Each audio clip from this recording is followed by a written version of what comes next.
अस्सलाम वालेकुम दोस्तों, मैं ठीक और उम्मीद करता हूँ कि आप भी सब ठीक होंगे। आज मैंने 9th इस्लामियात की बुक ओपन की हुई है और आज मैं इसमें आपको चंद हदीस और उनकी तशरीह के बारे में बताऊँगा। तो चलिए दोस्तों, सबसे पहली हदीस पढ़ते हैं।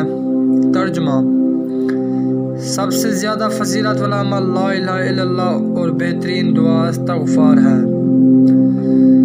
तो दोस्तों, इस हदीस के दो हिस्से हैं। इन दो हिस्सों में हमें बहुत सारी हमारी रहनुमाई की गई है। तो सबसे जिसका पहला हिस्सा है, सबसे फजीलत वाला अमल ला इलाहा इल्लल्लाह। इस दुनिया में बहुत से अमल है, हम बहुत से अमल सर अंजाम देते हैं, मगर कुछ अमल अच्छे हैं, कुछ बुरे हैं। अच्छे अमलों में से जो बेहतरीन अमल है वो है ला इलाहा इल्लल्लाह का विर्द करना। मतलब ये है कि अल्लाह एक है, अल्लाह एक है का विर्द करना ही सबसे बेहतरीन अमल है। अल्लाह ताला की तौहीद के इकरार को सबसे ज़्यादा फजीलत वाला अमल करार दिया गया है। मतलब ये कि अल्लाह ताला को एक मानना, उसका कोई शरीक ना ठहराना और उसको कादिर समझना, मतलब यही, और अल्लाह ताला पर मुकम्मल ईमान लाना, यही सबसे ज़्यादा फजीलत वाला अमल है। और जबकि दूसरे हिस्से में हमें तौबा करने की तलकीन की गया, यानी कि इस्तग़फ़ार करें, हम तौबा करें, अल्लाह ताला से अपने गुनाहों की माफ़ी करें। और ऐसा आदमी जो अपने गुनाहों से अल्लाह ताला से अपने गुनाहों की माफ़ी करता है, उसके लिए ये सबसे फजीलत वाली दुआ है कि वह इस्तग़फ़ार करे। तो मैं दोबारा हदीस के पहले हिस्से को गौर से पढ़ूंगा और इसकी तशरीह करूंगा। पहला हिस्सा है कि अल्लाह सबसे फजीलत वाला अमल ला इलाहा इल्लल्लाह, यानी अल्लाह के सिवा किसी को इलाह ना मानने का इकरार और अपने अमल से अक़ीदे का इज़हार सबसे फजीलत वाला अमल है। इसमें एक लफ्ज़ इलाह इस्तेमाल हुआ है। इलाह से मुराद कि ऐसी पाक ज़ात जिसकी इबादत की जाए और जिससे इंसान बेपनाह मोहब्बत रखता हो, अक़ीदत हो। और अगर हम इन त्रिये शर्तों पर पूरी उतरने वाली ज़ात को देखें तो वो अल्लाह ही की ज़ात है। देखो दोस्तों, जिसने हमें पैदा किया, हमें अक्ल और बसीरत जैसी अनमोल नेमतों से नवाजा, हमें ना सिर्फ ज़िंदगी दी बल्कि ज़िंदगी को पुरलुत्फ़ बनाने वाली वो तमाम नेमतें भी मुहैया की, तमाम नेमतें अता की। इसीलिए हमें चाहिए कि अपने अमल से, ज़बान से, दिल से अल्लाह ताला को इलाह माने, उसकी इबादत करें, उसके सामने सजदे करें और सबसे ज़्यादा अल्लाह ताला ही से मोहब्बत करें। तो अब मैं दूसरे हिस्से को तफसील से बयान करूँगा, यानी कि बेहतरीन दुआ इस्तग़फ़ार है। जैसा कि दोस्तों हम सब जानते हैं कि इंसान ख़ता का पुतला है, गलती हर इंसान से हो जाती है, मगर गलती करके उस पर नादिम होना और अल्लाह ताला से उस गलती की माफ़ी तलब करना ही बेहतरीन दुआ है। और इस दुआ के लिए हमें सबसे ज़्यादा इस्तग़फ़ार का विर्द करना चाहिए। दुनिया बड़ी हसी है, बहुत से लोग इसमें खो जाते हैं, इसकी रंगीनियों में खो जाते हैं और अपने यहाँ आने का मकसद भूल जाते हैं। और इसके अलावा अपने खालिक को भूल कर उसकी रज़ा के ख़िलाफ़ कोई गलती कर बैठते हैं, कोई गुनाह कर बैठते हैं, जो कि अल्लाह ताला को नापसंद होता है। लिहाजा अगर कोई अल्लाह ताला को इलाह मानता है तो उसका ये लाजमी तकाज़ा है कि वो अपनी गलती पर शर्मिंदा हो, शर्मशार हो और जल्दी अल्लाह ताला से माफ़ी मांग ले, क्योंकि माफ़ी मांगे बगैर हम जो दूसरी ज़िंदगी है उसमें कभी कामयाब नहीं हो सकते।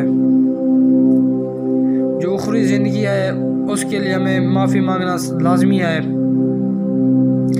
इसीलिए अगर कोई अल्लाह ताला की निगाह में अच्छा बनना चाहता है, पसंदीदा और महबूब बनना चाहता है, तो उसे ज़िंदगी के हर कौल और फ़ेल करते हुए ला इलाहा इल्लल्लाह और इस्तिग़फ़ार का वेद करते रहना चाहिए। तो दोस्तों, इसके बाद जो दूसरी हदीस है, तर्जुमा ये है कि इल्म की तलब हर मुसलमान यानी मर्द औरत पर फ़र्ज़ है। ये हदीस बहुत ही मशहूर है। मेरे नबी ने सल्लल्लाहु अलैहि वसल्लम ने फरमाया कि इल्म हासिल करो। इंसान जो है ना, बुनियादी तौर पर जहल पैदा होता है, यानी उसके दिमाग में कुछ नहीं होता, मगर जब वह इस दुनिया में आता है, सब कुछ सीखता है, इल्म हासिल करता है, तब ही वो इंसान कहलाने का हकदार है। और इसी इल्म ही की वजह से इंसान को फरिश्तों से बढ़कर अशरफुल मखलूक़ात का ओहदा मिला। तो इंसानी जो आदत है, इसका एक तकाज़ा है कि उसे जिस ज़ात ने पैदा किया और कायनात के बारे में हर अच्छी और बुरी बात का इल्म हो। मतलब ये कि इंसान को जिस खालिक ने पैदा किया, उस इंसान के लिए लाजमी है कि वो हर अच्छी और बुरी चीज़ के बारे में जानता हो, गुनाह और सवाब का उसे बुनियादी इल्म हो, और तब ही कोई इंसान इस दुनिया में जाकर तरक्की कर सकता है, तरक्की की मनाज़िल को छू सकता है। इसी बुनियादी ज़रूरत के पेश नज़र मेरे नबी ने इस हदीस में फ़रमाया कि इल्म हासिल करो। इल्म हासिल करके ही इंसान नेकी और बुराई के बुनियादी फ़र्क को जान सकता है, और इसके बाद वो दुनिया में तरक्की भी कर सकता है। लिहाजा इल्म का जो हसूल है वो हर मुसलमान मर्द औरत पर लाजमी है। तो अगर हम आज के तनासब को देखें तो हमारे मुल्क में जो हसूल तालीम का सिस्टम चल रहा है, खैर आजकल तो लॉकडाउन है, मगर इससे पहले हमारे जो मोहल्ले हैं, इलाके हैं, मुल्क है, उसमें लड़कियों की तालीम को पीछे रखा जा रहा है, लड़कों को तवज्जो ज़्यादा की जा रही है। अगर हम हाई स्कूल देख लें या यूनिवर्सिटीज़ या फिर आगे कहीं नज़र डालें तो लड़कियां कम तालीम हासिल कर रही हैं, जबकि लड़के ज़्यादा हासिल कर रहे हैं। अगर हम हदीस को गौर करें तो हदीस से मालूम होता है कि मुसलमान मर्द औरत दोनों इल्म हासिल करें। लिहाजा हमारी गवर्नमेंट को चाहिए कि जिस तरह लड़कों की तालीम का अच्छा और बुनियादी बंदोबस्त कर रखा है, इसी तरह लड़कियों को भी अच्छे मौके दिए जाएँ ताकि वो भी पढ़ लिख कर मुल्क की तरक्की में अहम किरदार अदा कर सकें। इसलिए वालिदैन को चाहिए कि जिस तरह लड़कों को तवज्जो देते हैं, इसी तरह लड़कियों को भी तवज्जो दें, ताकि कोई बच्ची अनपढ़ और जहल ना रहे।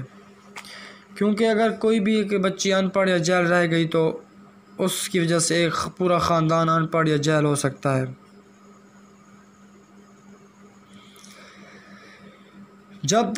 जब इंसान इस दुनिया में आए तो अल्लाह ताला ने उसके ज़िम्मे कुछ फ़राइज़ लगाए, कुछ काम लगाए, उसे एक ख़ास मकसद के लिए इस दुनिया में भेजा गया। और अगर इंसान के पास इल्म ना हो तो वो उस ख़ास मकसद को जानने के लिए कासिर रहता है और वो हैवान की तरह ज़िंदगी बसर करने लगता है। यानी इल्म हासिल करके ही उसे मकसद के बारे में पता होगा।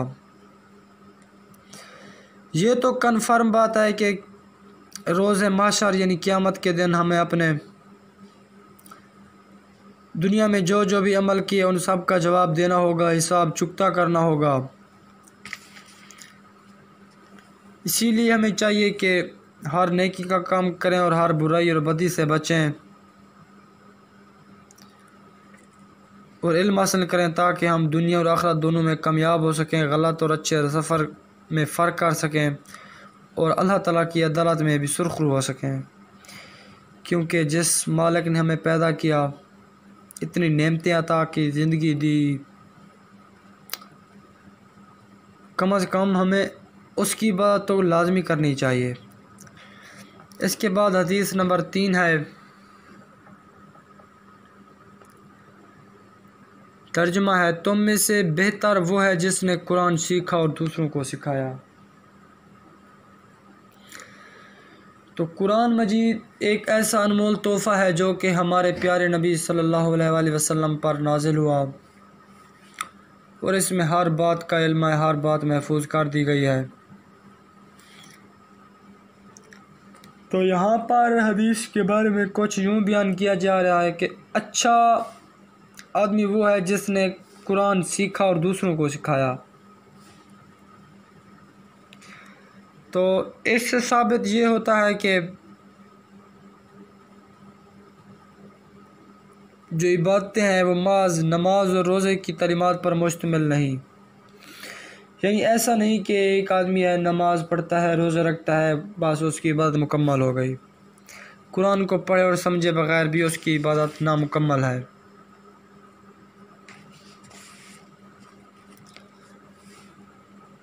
हमारी इंसानी ज़िंदगी के बहुत से पहलू हैं, जैसा कि दुनियावी होगी, उखरी होगी, माशी होगी, माशरती हो गए, बहुत से ऐसे हो गए जिसके बारे में हमें जानना बहुत ज़रूरी है। तो हम उस वक्त तक इस दुनिया में कामयाब नहीं हो सकते जब तक हम अपनी ज़िंदगी को कुरान पाक के सुनहरी असूलों के मुताबिक नहीं गुजार लेते। अपने आप को कुरान तालीमात के सांचे में नहीं डाल लेते, उस वक्त तक हमारी ज़िंदगी बेकार है। और इसके बाद हमें चाहिए कि हम कुरान पढ़ें, समझें, उसके बारे में मुकम्मल अबूर हासिल करें और दूसरों को भी इसका पैगाम पहुंचाएं और उन्हें भी अमल करने की ताकीद करनी चाहिए, ताकि ये जो कुरान पाक का है ये हमें कब्र में, महशर में, हर जगह काम आ सके। इसके बाद हदीस नंबर 4 है तर्जमा। जिसने मुझ पर एक मरतबा दरूद भेजा, अल्लाह ने उसके लिए आफियत का एक दरवाज़ा खोल दिया। सुबहान अल्लाह। इतना छोटा काम और इतना बड़ा अजर। दरूद पाक पढ़ना ये बहुत ही आसान काम है और इसका आप अजर देखें कि आफियत का एक दरवाज़ा उसके नाम हो जाता है। तो जो हमारे मोहसिन इंसानियत हैं, हमारे नबी सल्लल्लाहु अलैहि वसल्लम हैं, आप सल्लल्लाहु अलैहि वसल्लम ने इंसान को, बनी आदम को दुनिया और आखिरत में कामयाबी का रास्ता दिखाया और आप सल्लल्लाहु अलैहि वसल्लम ने जो भी अमल किए वो हमारे लिए उसवे हसना है। हजूर सल्लल्लाहु अलैहि वसल्लम ने हम पर बहुत से एहसानात किए, हमें ज़िंदगी में रहने का तरीक़ा सिखाया, नेकी और बुराई में फ़र्क बताया, बहुत सी चीज़ें बताई। इतने एहसान किए और इन एहसान का तकाज़ा ये लाजमी है कि हमें हजूर सल्लल्लाहु अलैहि वसल्लम से मोहब्बत करनी चाहिए। ज़बानी मोहब्बत नहीं, अमली मोहब्बत की शक्ल ये है कि हमें हजूर सल्लल्लाहु अलैहि वसल्लम की तालीमात पर अमल करना चाहिए और दिल खोल कर मोहब्बत के तौर पर हजूर सल्लल्लाहु अलैहि वसल्लम पर दरूद व सलाम भेजा जाना चाहिए। जैसा कि कुरान पाक में सूरतुल अहज़ाब में अल्लाह ताला फरमाते हैं कि बेशक अल्लाह और उसके फ़रिश्ते नबी करीम पर दरूद भेजते हैं, ऐ ईमान वालों तुम भी उन पर दरूद व सलाम भेजा करो। सुबहान अल्लाह, कितना बड़ी बात है। जो काम अल्लाह ख़ुद और उसके फ़रिश्ते कर रहे हैं, हमें उसी काम को करने की तलकीन की जा रही है कि हम हजूर सल्लल्लाहु अलैहि वसल्लम पर दरूद पाक भेजें, क्योंकि फ़रिश्ते और अल्लाह ताला ख़ुद भी यही काम कर रहे हैं। तो अल्लाह ताला इंसान के ज़िम्मे जो भी काम लगाता है उसका अजर लाजमी देता है। अच्छे काम के अजर अच्छे होते हैं, बुरे काम का नतीजा और अजर बुरा ही होता है। तो जो दरूद पाक पढ़ना एक अच्छा अजर है और इसका अजर यह है कि इसके लिए, उस शख्स के लिए आफ़ियत यानी कि रहमत का एक दरवाज़ा खुल जाता है और रहमत उसके पाँव चूमती रहती है और ज़िंदगी के हर शोबे में उसे कामयाब करवाती है, कभी नाकामी का मुंह नहीं दिखाती। तो दोस्तों इसके बाद है 5वीं हदीस। तर्जमा कुछ इस तरह है कि तुम में से कोई शख्स मोमिन नहीं हो सकता जब तक उसकी ख्वाहिश उस तालीम के मुताबिक ना हो जाए जो मैं लाया हूँ। सुबहान अल्लाह। अगर हम इस हदीस पर गौर करें तो हमें इस हदीस से बहुत सारी चीज़ें मिल जा रही हैं हमारे नबी करीम सल्लल्लाहु अलैहि वसल्लम हमारे लिए कुरान पाक ले आए, आखिरी किताब ले आए जिसमें हर किस्म का इल्म मौजूद है। तो यहाँ पर मोमिन होने के लिए ज़रूरी है कि कुरान पाक को दिलो जान से पढ़ा जाए। तो अब मैं इसकी तशरीह करने जा रहा हूँ। ये जो इंसानी फितरत है ना, इसमें दोनों चीज़ों का शऊर रखा गया, दोनों चीज़ों का फ़र्क रखा गया। दो रास्ते हैं, दोनों का सफ़र अलग है, मंजिल अलग है, मकसद अलग है और जो अजर अलग है। एक है नेकी का और दूसरा है बुराई का। नेकी का रास्ता बज़ाहिर मुश्किल है और बुराई का रास्ता बज़ाहिर आसान है, मगर हकीकत में नेकी का रास्ता ही बहुत आसान है, बुराई तो बुराई ही है।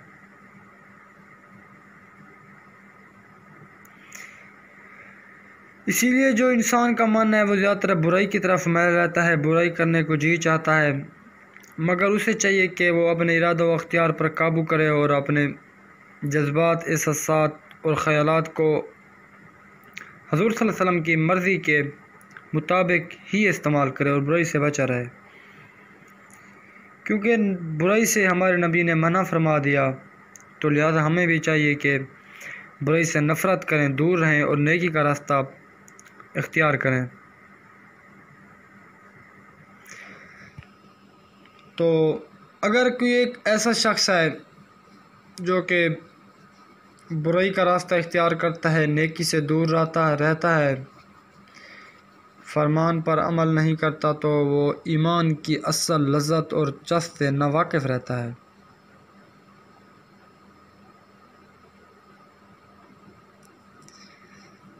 तो हमें चाहिए कि हमारे नबी हमारे लिए जो तोहफ़ा कुरान पाक लेकर आए, हमें उस पर पूरा अबूर रखना चाहिए, अपने बच्चों को भी उसकी तालीम देनी चाहिए और ख़ुद भी।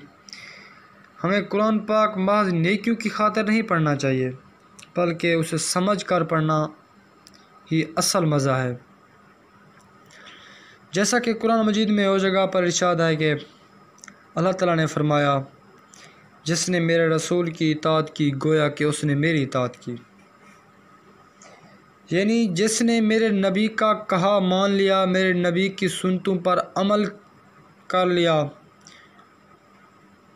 गोया कि उसने मेरा कहा मान लिया। जिस पर मेरे नबी खुश हैं, गोया कि मैं उस पर खुश हूँ।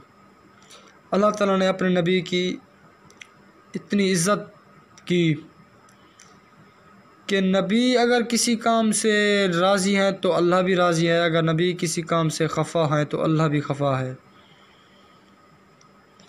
लिहाजा हमें चाहिए कि हम दुनिया में आने के मकसद को समझें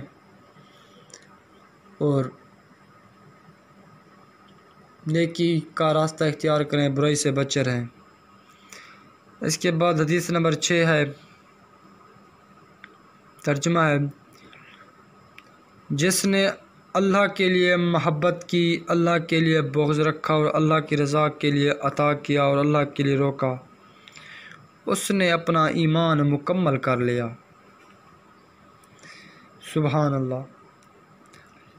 तो ये जो हदीस है इसमें ईमान की तकमील के चंद असूल बयान किए गए हैं। यानी ईमान इन चंद असूल के बग़ैर मुकम्मल नहीं हो सकता। ये चंद असूल 4 हैं। इनमें से जो पहला है वो ये कि अगर इंसान को किसी से मोहब्बत हो गई है तो वो मोहब्बत सिर्फ़ अल्लाह की रज़ा के लिए होनी चाहिए।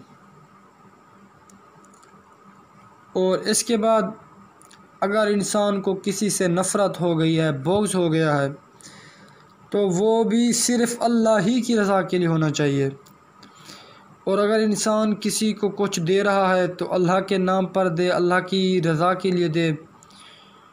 और अगर वो किसी को देने से इनकार कर रहा है तो वो भी अल्लाह ही की रज़ा के लिए। मतलब कि इंसान अपनी रज़ा के लिए कुछ भी ना करे, जो काम भी करे अल्लाह ताला की रज़ा और खुशनुदी को हासिल करने के लिए करे। तो हमारे नबी सल्लल्लाहु अलैहि वसल्लम ने इन चारों अमाल को ईमान की तकमील करार दिया।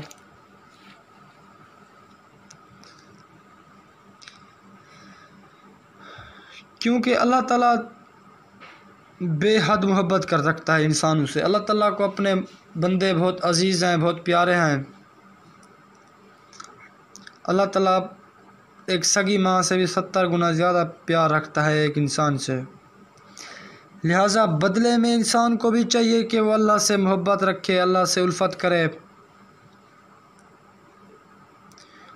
और जो मोहब्बत का मरकज़ है वो अल्लाह की ज़ात ही को समझे, अल्लाह की ज़ात ही को रखे। दुनिया में इंसान को बहुत से लोगों से मोहब्बत हो जाती है किसी न किसी दौर में, किसी वाक़ये में, और जो मोहब्बत का बुनियादी पहलू हो वो अल्लाह की रज़ा के लिए ही हो। यानी किसी को कुछ पसंद आ गया, वो पसंद सिर्फ़ इसलिए करना चाहिए कि वो चीज़ अल्लाह को पसंद है। और पहली बात तो ये है कि इंसान किसी से नफ़रत ना करे, बुग़्ज़ ना रखे, कीना ना करे, हसद ना करे। और अगर किसी से बुग़्ज़ रखता भी है तो सोच यही होनी चाहिए कि अल्लाह ताला उसको नापसंद करता है। जब किसी शख्स को अल्लाह नापसंद करता है तो मैं उसे कैसे पसंद करूं। लिहाजा जिस तरह कोई ज़ालिम है तो ज़ालिम जुल्म करता है तो ज़ाहिर गाल है ज़ालिम को अल्लाह ताला नापसंद करता है, इसीलिए लोग भी नापसंद करते हैं अल्लाह की रज़ा के लिए। और इसके अलावा तीसरे नंबर पे अगर हम किसी को कुछ दे रहे हैं, किसी को कुछ अता कर रहे हैं, तो वो सिर्फ़ अल्लाह की रज़ा के लिए, उसमें हमारा कोई दुनियावी मकसद कोई ना हो, रियाकारी ना हो, कोई गर्ज़ ना हो या तानाज़नी ना हो। यानी जो कुछ भी दें सिर्फ़ इसलिए कि अल्लाह ताला इससे खुश होगा। और अगर हम किसी को देने से इनकार कर रहे हैं, अगर हम किसी को कुछ देने से इनकार कर रहे हैं तो सिर्फ़ इसलिए कि अल्लाह ताला ने उसे मना क्या रखा है, अल्लाह ताला ने उसे देने से रोक रखा है। लिहाजा जिसको अल्लाह देने से रोक रखता है हम भी उसे नहीं देते।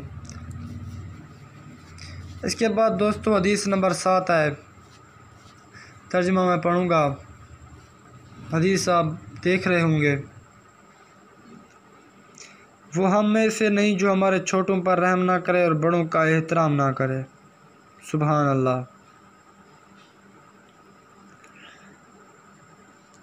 इस हदीस में 2 बातें बयान की गई हैं। अल्लाह ताला ने इंसान को अशरफुल मखलूक़ात बनाया, लिहाजा इंसान को चाहिए कि उसकी कदर करे और जो अल्लाह ताला की सिफ़ात हैं वो भी अपने अंदर ले आए और अपने अमल और ज़बान और दिल से उसका इनकार ना करे बल्कि इकरार करे। जैसे अल्लाह ताला की सिफ़त है कि वो आदिल है, लिहाजा इंसान को भी चाहिए कि वो अदल करे। और दूसरा अल्लाह ताला की सिफ़त है कि वो दरगुज़र करता है, अपने बंदों की गलतियों को माफ़ कर देता है। लिहाजा इंसान को भी चाहिए कि वो एक दूसरे की ख़ताओं और गलतियों को माफ़ कर दे, उनसे दरगुज़र करे। मगर जो रहम करना है ना, वो सबसे अल्लाह ताला की गालिब सिफ़त है, रहम करना। अल्लाह ताला बड़ा रहीम है, अल्लाह ताला अपने बंदों पर बहुत ही रहम करता है, बड़ा मेहरबान है। तो हदीस के हिस्से में रहमत पर ज़ोर दिया गया है और जो रहमत के ज़्यादा हकदार हैं वो छोटे बच्चे होते हैं, यानी कि मासूम नन्हे बच्चे, वो रहमत के हकदार ज़्यादा होते हैं।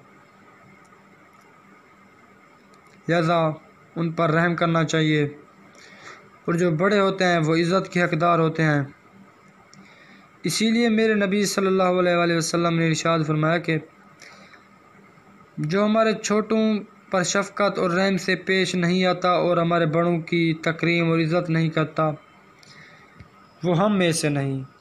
हम में से नहीं का मतलब कि वो हमारी उम्मत से ही नहीं, वो हमारे ग्रुप से ही नहीं, वो हमारे क़यामत के दिन हमारे साए से महरूम रहेगा। और दूसरी महरूमी कि अगर हम अपने बच्चों को तालीम से महरूम कर दें, ऐसा करना भी शफ़क़त से महरूमी है। और जुल्म और गज़ब की बात यह है कि उन्हें तालीम की बजाय हम छोटी सी उम्र में जिस्मानी मुशक्क़त के काम में लगा देते हैं। लिहाजा इससे भी हमारे नबी नाराज़ होते हैं। इसलिए हमें हज़ूर सल्लल्लाहु अलैहि वसल्लम की वईद से बचना चाहिए और ज़रूरी है कि हम बच्चों की तालीम पर अच्छी तवज्जो दें और उनका फ़र्ज़ पूरा करें। दोस्तों, इसके बाद हदीस नंबर 8 है, बड़ी अहम तरीन हदीस है। रिश्वत देने वाला और रिश्वत लेने वाला दोनों आग में हैं।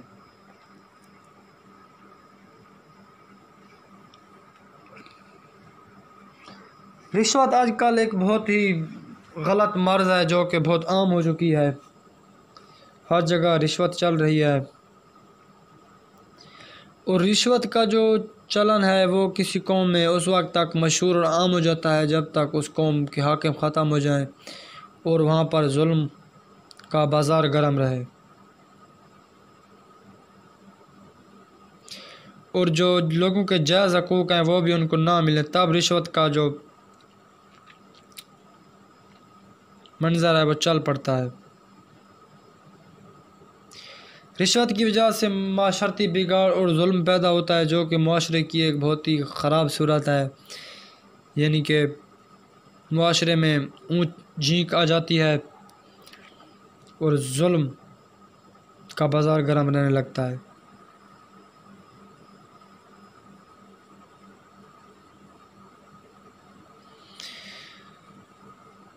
तो ज़रूरी है कि मुआशरे में अमन सुकून से इंसान रहे, अमन सुकून कायम करे। इसीलिए नबी करीम सल्लल्लाहु अलैहि वसल्लम ने फरमाया कि रिश्वत देने वाला और रिश्वत लेने वाला दोनों आग में हैं, यानी दोनों जहन्नमी हैं, उनकी कोई बख्शिश नहीं। वो क़यामत के दिन जहन्नम का ईंधन बनेंगे। तो दोस्तों, इस हदीस को आप जब ने पढ़ा होगा तो इसमें एक और अहम बात यह है कि रिश्वत देने वाले का नाम पहले आया है, जो रिश्वत देता है।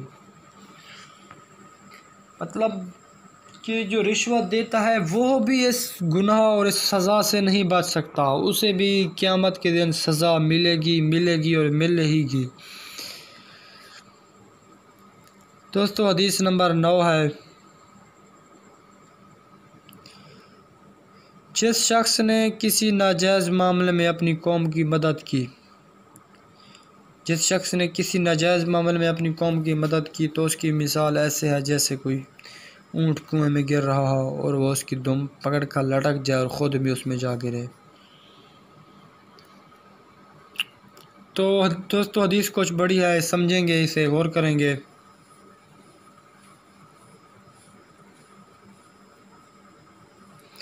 तो इस हदीस में हमें अख़ुवत की बर्बादी और इस्लामी माशरे की तबाही का एक सबब बताया गया है, यानी इस्लामी जो अख़ुवत है वो किस तरह बर्बाद होती है और माशरे की तबाही कहाँ से शुरू होती है। तो दोस्तों, पहले ज़मानों में ये रिवाज था कि जो अमीर थे सब लोग उनका साथ देते थे और जो गरीब थे सब लोग उनके मुखालिफ हुआ करते थे। फ़ैसला हमेशा अमीरों के हक़ में होता था, गरीब हमेशा फ़ैसला हार जाते थे, चाहे वो हक़ पर हों या ना हक़ पर, फ़ैसला हार जाते थे।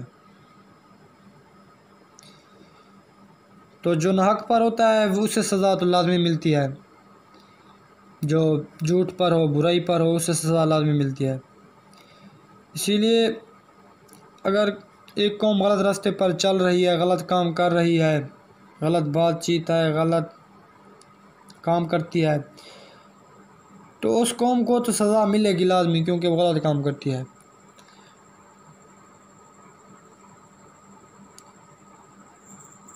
तो अगर उस कौम के दूसरे लोग भी उस कौम की मदद करें उस गलत काम में, तो होगा ये कि उस कौम के साथ साथ वो दूसरे लोग भी जहन्नम का ईंधन बनेंगे और वो सज़ा से नहीं बच सकेंगे।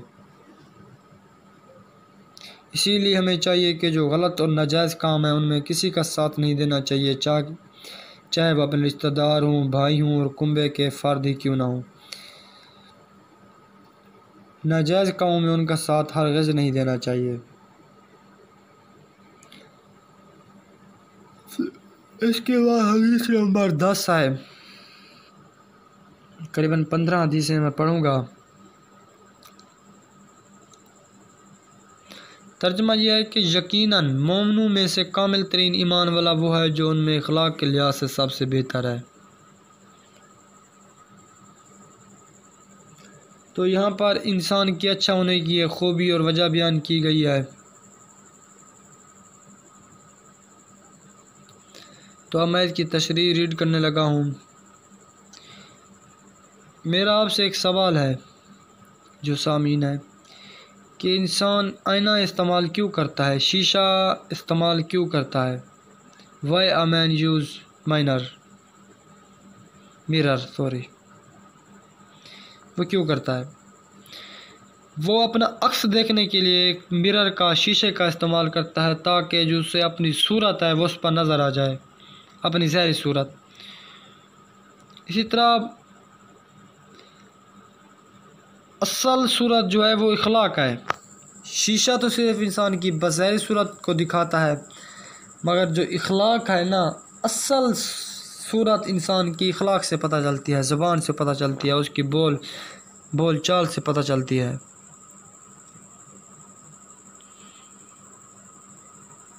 तो असल फ़ोटो इखलाक ही पेश करता है। जब दो आदमी एक दूसरे से मामलात कर रहे होते हैं, मिल रहे होते हैं, तो अगर वह एक दूसरे से अच्छे इखलाक से पेश आ रहे होते हैं तो वहीं पर ही पता चल जाता है कि ये अच्छे कबीले से ताल्लुक़ रखते हैं और इनकी जो शख्सियत है उसका ज़ाहिर और बातिन मुकम्मल तौर पर वाज़ेह है, बयां है।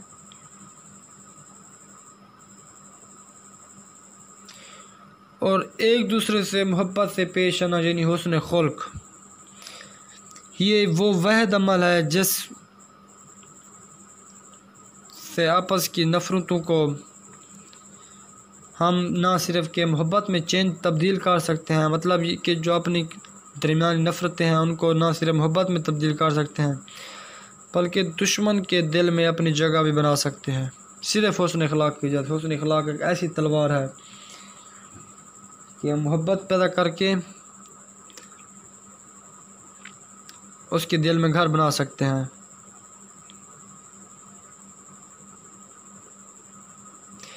तो हमारे नबी ने मक्की और मदनी ज़िंदगी गुजारी, दोनों जगहों पर ज़िंदगी गुजारी। आप सल्लल्लाहु अलैहि वसल्लम मक्का में पैदा हुए और मक्का के जो काफिर थे उन्होंने जुल्म किया और आप सल्लल्लाहु अलैहि वसल्लम मदीना हिजरत कर गए और आप सल्लल्लाहु अलैहि वसल्लम का रोज़ा पाक भी मदीना में है। तो आप सल्लल्लाहु अलैहि वसल्लम ने इस 63 साल की उम्र में इतने सारे लोगों को मुसलमान किया, इतने सारे लोगों को सीधे रास्ते पर ले आए। तो आप सल्लल्लाहु अलैहि वसल्लम के पास जो हथियार था वो सिर्फ हुस्न अखलाक का हथियार था। आप सल्लल्लाहु अलैहि वसल्लम ने हुस्न अखलाक ही की वजह से तमाम इंसानों को अपना बनाया, उससे सीधे रास्ते पर ले आए। इसी हुस्न अखलाक ही के हथियार से हज़ूर सल्लल्लाहु अलैहि वसल्लम ने अपने जो बड़े बड़े दुश्मन थे, बड़े बड़े दुश्मन, उनको ज़ीरो कर दिया, उनको इस्लाम पर ले आए।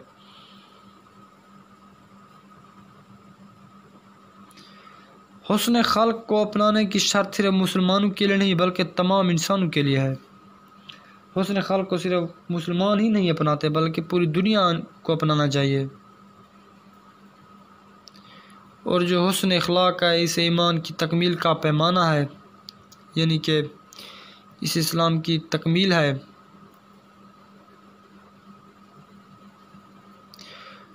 हुस्न अखलाक की तारीफ़ बयान की जा रही है कि हुस्न अखलाक दरअसल अल्लाह, उसके रसूल, अपने नफ्स और मखलूक खुदा के साथ एक मुसलमान के किरदार और रवैये का नाम है। यानी एक मुसलमान दूसरे मुसलमान से किस तरह पेश आता है, किस तरह बोल चाल करता है, वो अल्लाह ताला के अहकामात किस तरह बजा लाता है, नबी करीम सल्लल्लाहु अलैहि वसल्लम की सुन्नतों पर किस तरह अमल करता है, दरअसल यही हुस्न अखलाक है।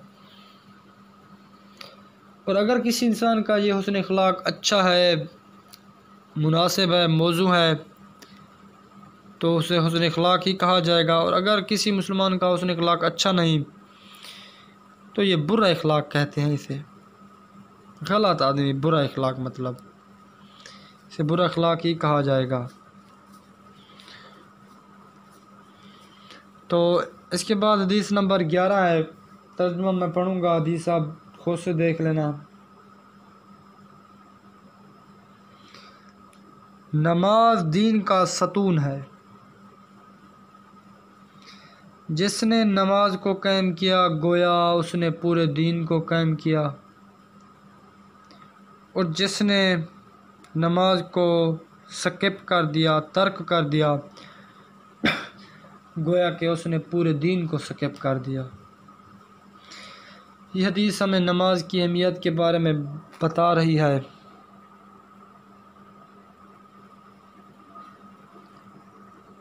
तो इस जो हदीस है, इसमें जो दीन है उसको एक इमारत से तशबीह दी गई है। मिसाल के तौर पर अगर एक इमारत हो, हम पहले ईंटें इस्तेमाल करते हैं, और जब इमारत बड़ी हो जाती है तो उसे सतूनों की ज़रूरत होती है, मगर बग़ैर सतूनों की इमारत का वजूद नामुमकिन है। अगर सतून गिरा दिए जाएँ तो इमारत ख़ुद ब खुद गिर जाती है। इसीलिए जो दीन है, दीन की इमारत है, उसे भी एक सतून ही से तशबीह दी गई है। और उस दीन की जो इमारत है उसका सतून नमाज है। यानी कि अगर हम नमाज को कायम करते रहेंगे तो हमारी जो दीन की इमारत है वो महफूज रहेगी, बिल्कुल परवोश।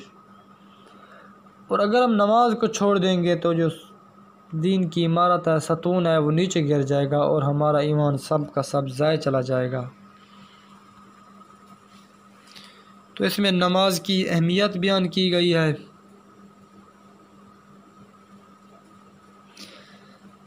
तो दिन में रोज़ाना 5 मरतबा मुअज़्ज़िन हमें नमाज की तरफ बुलाता है, हय्या अलस्सलाह, हय्या अलस्सलाह, हय्या अलफ़लाह, हय्या अलफ़लाह।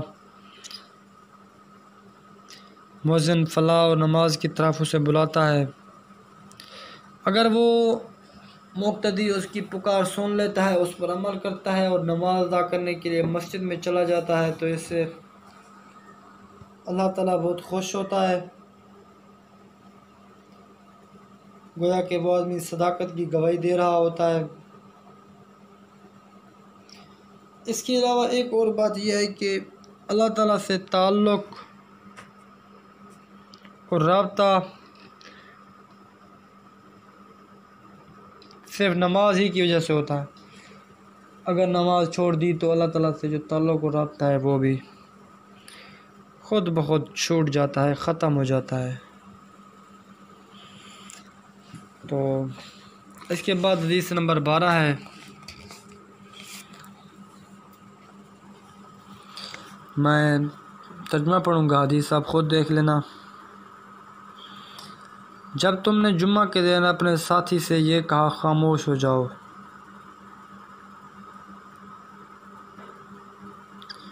जबकि उस वक्त इमाम खुतबा दे रहा हो, तो तुमने बिल्कुल फाजूल बात की।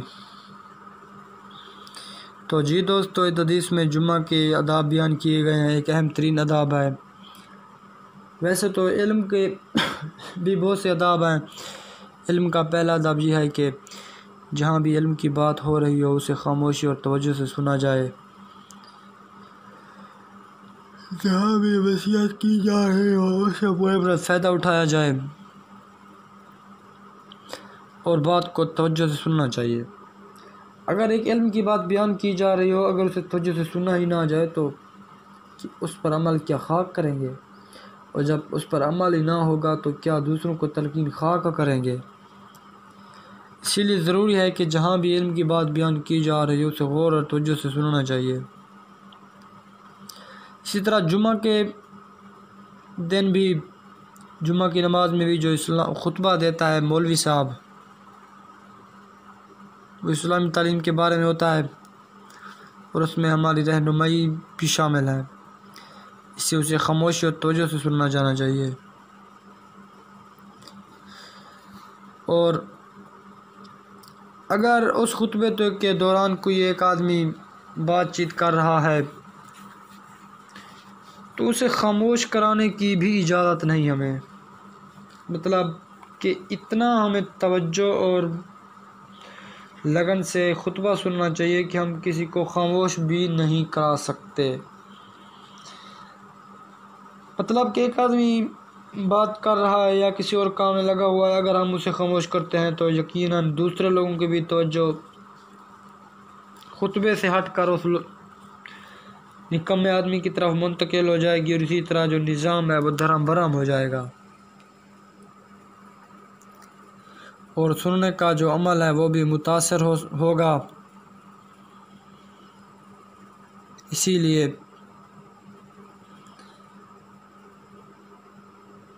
हमें जुम्मा का जो खुतबा है वो बड़ी मोहब्बत और दिल लगन से सुनना चाहिए। तो हदीस नंबर 13 है, वो भी जुम्मे ही के आदाब के मुतालिक है। जो शख्स जुम्मा के दिन लोगों की गर्दनों से फलांग कर गया उसने जहन्नम की तरफ रास्ता बनाया, जहन्नम की तरफ पुल बनाया।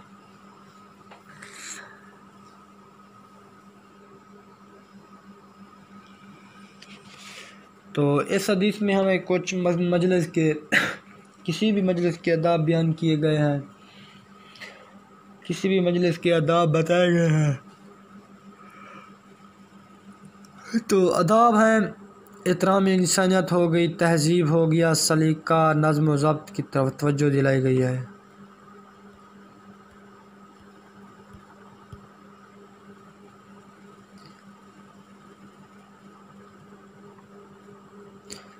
तो हमारी तरबियत सिखाने के लिए जुम्मा के उन्वान बनाया गया है, जुम्मा के मौजू बनाया गया है। इसी तरह जब खुतबा शुरू हो तो जो लोग नए आते हैं उन्हें चाहिए कि उन्हें आगे बैठना चाहिए ताकि आगे कोई जगह खुली ना पड़े रहे। अगर वो पीछे बैठ जाएंगे तो जो बाद में आदमी आएंगे उनको लाजमी आगे जाना पड़ेगा और जब वो आगे जाएंगे तो वो जहन्नम की तरफ पुल बनाएंगे। मतलब कि जहाँ पर जगह मिले उनके सरों को फलांगे बगैर, सरों से टांगे लगाए बगैर ही हमें अपनी जगह तलाश करनी चाहिए और जुमे का खुतबा दिल और मोहब्बत और लगन से सुना चाहिए। लिहाजा शाइस्तगी के साथ जहाँ भी जगह मिले, शाइस्तगी के साथ जहाँ भी जगह मिले हमें वहीं बैठ जाना चाहिए। ठीक है। तो इसके बाद हदीस नंबर आई थिंक 14 है। हदीस बड़ी तो है मगर है तो हदीस। वो कहता है कि जब नमाज खड़ी हो जाए, मतलब जब जमात खड़ी हो जाए तो उसके लिए हमें भाग कर जाना नहीं चाहिए बल्कि इत्मीनान से चलते आना चाहिए और जितना नमाज मिले उसे अदा कर देना चाहिए और जो नमाज रह जाए उसे बाद में पूरा करना चाहिए।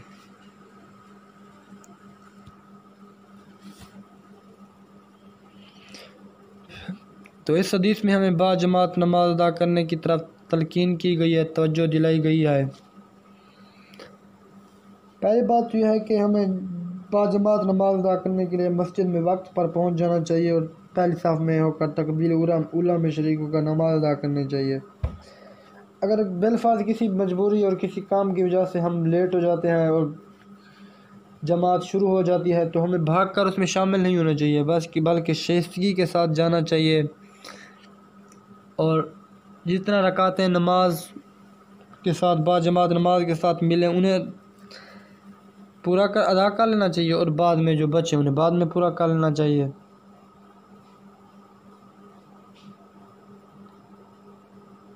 ये सोच कर हम भाग दौड़ कर जब जमात में शरीक होते हैं कि कोई रकात छूट ना जाए तो ये अमल जो अल्लाह ताला को बहुत ही नापसंद है।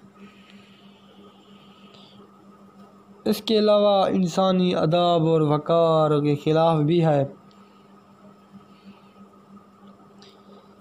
इसके बाद दोस्तों आखिरी हदीस है। दिल तो नहीं कह रहा मगर क्या करूं, दिल तो कहता है कि और भी हदीस हूँ, मगर आखिरी हदीस आ गई। चलो इसे देखते हैं।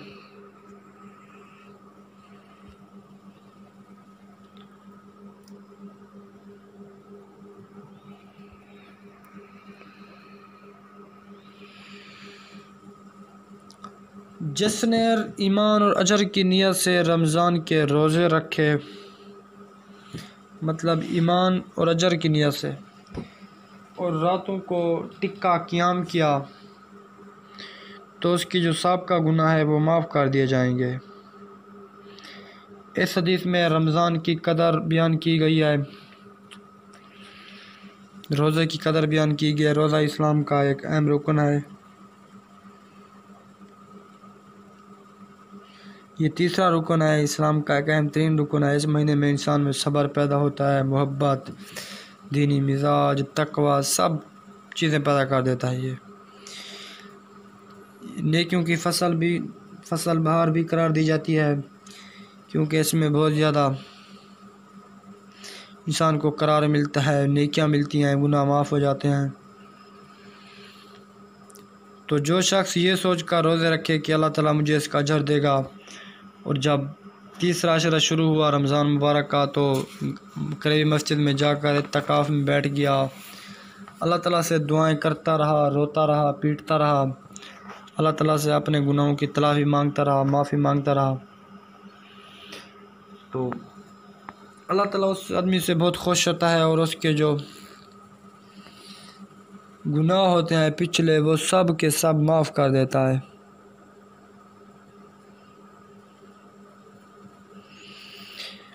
चलो हदीस 16वीं आ गई, अब 20 तक ही मुकम्मल करेंगे इसे।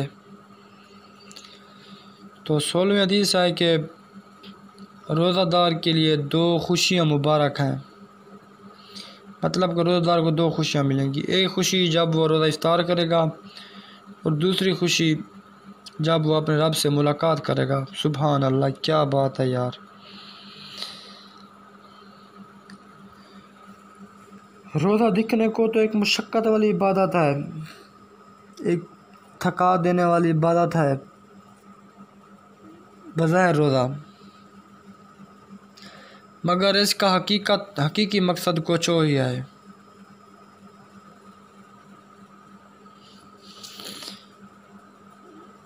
हकीकत में ये दुनिया में मौजिब राहत और आखिरत में बाइस रहमत का सबब बनता है।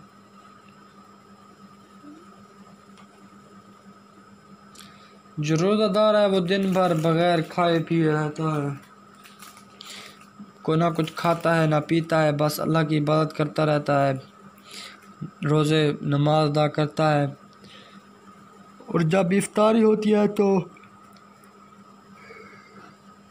उसके लिए खाने पीने का सामान बहुत सा साथ होता है, तो वो बहुत खुश होता है, उसे एक दिली सुकून मिलता है।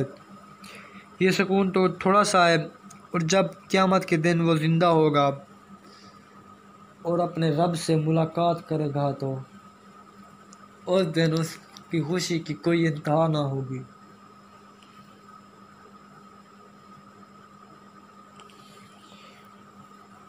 उसकी खुशी की कोई इंतहा भी ना होगी। जैसा कि अल्लाह ताला फरमाते हैं कि रोज़ा ख़ास मेरे लिए है और इसका अजर भी मैं ख़ुद दूँगा। मतलब रोज़ा सिर्फ़ मेरे लिए है और इसका अजर मैं ख़ुद दूँगा। सुभान अल्लाह, क्या बात है।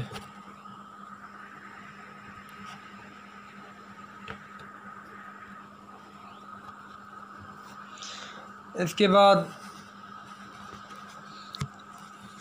हदीस नंबर 17 है।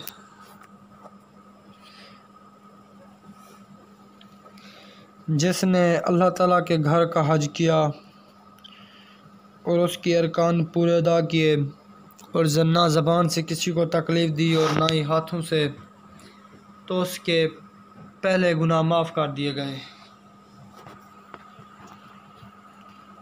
मतलब ये है कि जिसने दिल से हज अदा किया, उसके मनासिक पूरे पूरे अदा किए। हज इस्लाम का आई थिंक 5वां रुकन है, और ये जो सहब इस्तात लोगों पर ज़िंदगी में सिर्फ़ एक बार लाजमी फ़र्ज है।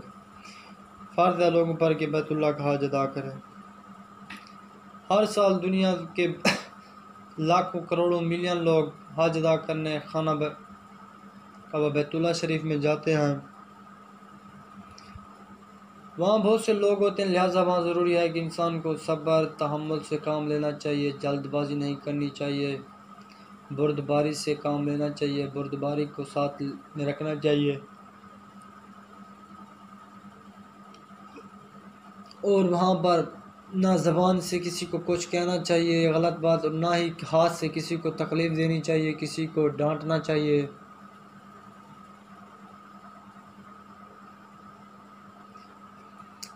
इस हदीस में भी यही बात की गई है कि अगर कोई हज इस तरीके से अदा किया जाएगा, मतलब कि कोई भी अगर हज इस तरीके से अदा किया जाएगा तो उसके नतीजे में उसके पिछले तमाम गुनाह माफ़ कर दिए जाएंगे। मतलब कि ज़िंदगी में उससे जितने भी गुनाह सरज़द हुए हैं वो सब माफ़ हो जाएंगे, और वो इस तरह आएगा जिस तरह के बच्चा माँ के पेट के बाहर आता है, वो इतना ही मासूम होता है। तो हज अदा करने वाले भी इतना ही मासूम हो जाएंगे अगर हज इस तरीके से अदा किया जाए। इसके बाद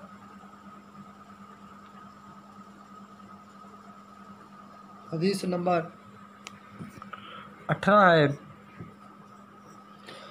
कि जिसके कदम अल्लाह ताला की राह में आलूदा हुए,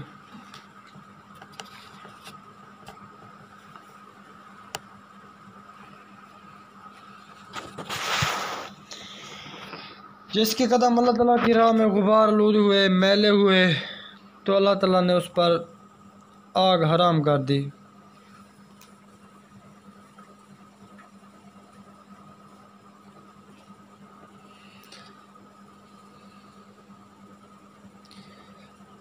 तो इंसान अल्लाह ताला की खुशनुदी और रज़ा हासिल करने के लिए जो भी काम करता है, अल्लाह ताला इंसान को उसका अजर लाजमी देते हैं। जो भी तकलीफ़ बर्दाश्त करता है उसके लिए अजर है, जो उसकी मग़फ़िरत और बुलंदी का बायस बनता है। मिसाल के तौर पर इल्म की तलब हो गई, नमाज की अदायगी, मुसलमान भाई की मदद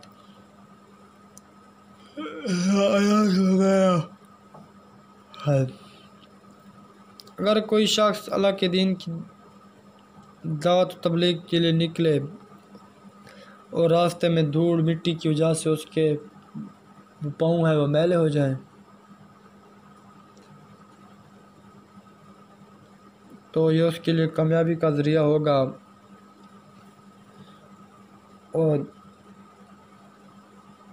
उस पर जहन्नम की आग हराम कर दी जाएगी। मतलब इतना छोटे अमल की वजह से उसे इतना बड़ा अजर दिया जा रहा है कि उसके ऊपर जहन्नम की जो आग है, भा है, वो हराम हो जाएगी। इसके बाद हदीस नंबर 19 है, तुम में से हर एक निगहबान है और तुम में से हर एक अपनी अवाम और रियात के बारे में जवाबदेह है। मतलब कि यहाँ पर हर आदमी को एक फ़र्ज सौंपा गया, हर आदमी दूसरे का फ़र्ज है। दो चीज़ें इंसान पर कभी माफ़ नहीं होती, एक ज़िम्मेदारी और दूसरी निगहबानी। जो हुक्मरान है, बादशाह होता है, वो अपनी रियाया के हकूक़ का मुहाफ़िज़ होता है, निगहबान होता है।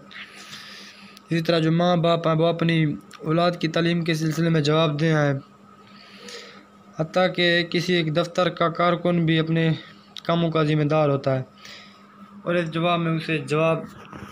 सिलसिले में उसे जवाबदेह होना पड़ता है।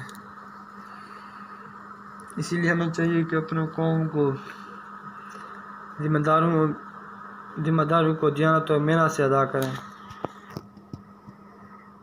इसके बाद हदीस नंबर 20 है कि तुम में से लोगों में से अच्छा वो है जो लोगों को नफ़ा देता है। सुभान अल्लाह।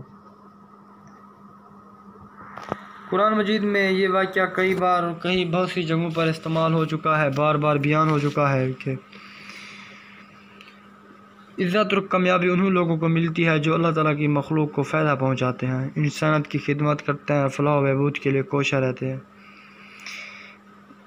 यहाँ पर भी वही बात बयान की गई है कि हमें तालीम के ज़रिए बहुत से ज़राए से लोगों को नफ़ा देना चाहिए। मिसाल के तौर पर हमें माहौल को साफ़ रखना चाहिए, पड़ोसियों की इज़्ज़त करनी चाहिए, उन्हें अज़ियतों और तकलीफ़ से महफूज रख कर उनकी ज़रूरियात को पूरा करना चाहिए। इसके अलावा हम दरख्त लगा कर भी लोगों का फ़ायदा कर सकते हैं, आलूदगी का कम कर सकते हैं। और दरख्त इसी तरह बारिश का जो बायस बनते हैं, हवा को साफ़ करना चाहिए और मखलूक खुदा की खिदमत करना चाहिए। ये भी खानास बनने का बेहतरीन तरीका है। इसके बाद टॉपिक वज़ू और गुस्ल के आ गए हैं। हम सब जानते हैं कि तहारत के बगैर कोई इबादत कबूल नहीं होती। तो सबसे पहले वज़ू है। हम वज़ू के बारे में कुछ पढ़ेंगे, इसके फ़राइज़ पढ़ेंगे। तो वज़ू के 4 फ़राइज़ हैं। जो पहला है वो है चेहरे को धोना, दूसरा है कोहनियों समेत हाथों को धोना, तीसरा है सर का मसा करना और चौथे और आखिरी नंबर पर है टखनों समेत पाँव को धोना। मतलब कि ये जो 4 चीज़ें हैं ये लाजमी हैं, वज़ू के फ़राइज़ हैं, इनके बगैर वज़ू मुकम्मल ही नहीं होता। और जो बाकी चीज़ें हैं वो सुन्नत और मुस्तहब हैं, मिसाल के तौर पर। और यहाँ पर वज़ू का जो मुकम्मल तरीका बयान किया गया है। तो सबसे पहला है कि हमें अच्छी तरह हाथों को धोना चाहिए, उन्हें अच्छी तरह साफ़ करना चाहिए। दूसरे नंबर पर है 3 बार कुल्ली करनी चाहिए, इस तरह के दांतों में रोटी के कोई ज़रात बाकी ना रहें। तीसरे नंबर पर है नाक में अच्छी तरह पानी डालना चाहिए, इस तरह पानी डालना चाहिए कि नाक बिल्कुल साफ़ हो जाए। चौथे नंबर पर है कि जो पेशानी है उसे ठोड़ी तक धोना चाहिए और एक कान की लो से दूसरे कान की लो तक साफ़ सुथरा पानी बहाना चाहिए। 5वें नंबर पर है कि जो बाजू की कोनियाँ हैं इन्हें भी साफ़ सुथरा धोना चाहिए। और 6ठे नंबर पर है कि हमें सर का मसा करना चाहिए हाथों के साथ, वहाँ पर पानी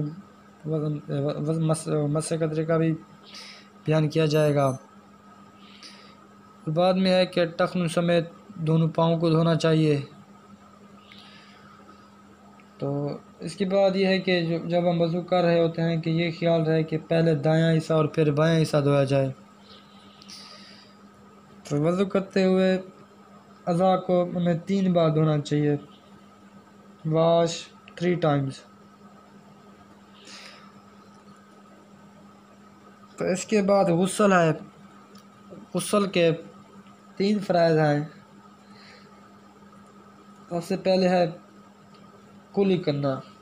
कुली इस तरह करना कि अगर वज़ू ना हो तो अगर रोज़ा ना हो तो गरारे करने चाहिए। दूसरी के अगर नाक में पानी इस तरह डालना चाहिए कि नरम हड्डी तक जाए। और तीसरा और आखिरी फ़र्ज़ यह है कि पूरे जिस्म पर इस तरह पानी बहाना चाहिए कि बाल के बराबर भी एक ज़रा भी खुश्क ना रहे। अगर कोई ज़रा खुश्क रह गया तो वज़ू बेकार में चला जाएगा गुस्ल और हमारी इबादतें रियासतें कबूल भी नहीं हो। बस शुक्र है, शुक्र, सुभान अल्लाह। शुक्र के 3 तरीके हो सकते हैं। एक है ज़बान से शुक्र, दूसरा है दिल से शुक्र, तीसरा है अमल से शुक्र। तो जो पहला है ज़बान से यानी ज़बान से कलमा तशक्कुर अदा करना, दूसरा दिल से गवाही देना और तीसरा है अमल से सबूत देना। यानी यह शुक्र के तरीके बयान किए गए। और एक हदीस भी है, कुरान पाक भी है, अल्लाह ताला का फरमान है कि अगर तुम शुक्र करोगे तो मैं तुम्हें और ज़्यादा दूंगा।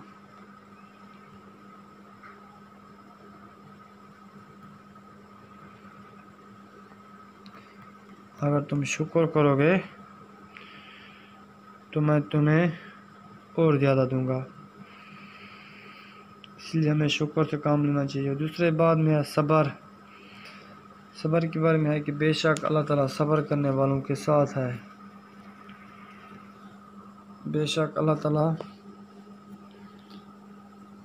सब्र करने वालों के साथ है। हमें भी दुनिया में सब्र करना चाहिए जिस तरह याकूब ने किया था। सब्र के नफ़ात बहुत ज़्यादा हैं, इसका अजर बहुत ज़्यादा है। इसलिए सब्र करना चाहिए।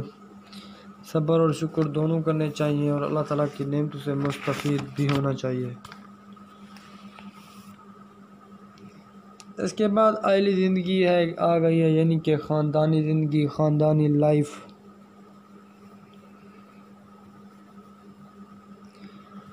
तो अल्लाह ताला का इरशाद है कि वही अल्लाह है जिसने तुमको एक जान से पैदा किया और उसका जोड़ा बनाया ताकि वो उसे सुकून हासिल करे। अल्लाह ताला ने सबसे पहले हज़रत आदम को बनाया और उसकी एक पसली से अम्मा हवा भी पैदा की ताकि वो एक दूसरे की मदद कर सकें, सुकून हासिल कर सकें।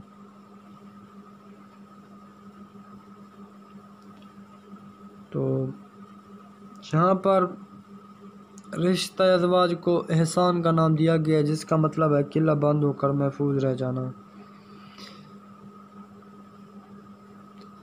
यानी कि उन्हें जो गैर अखलाकी हमले हैं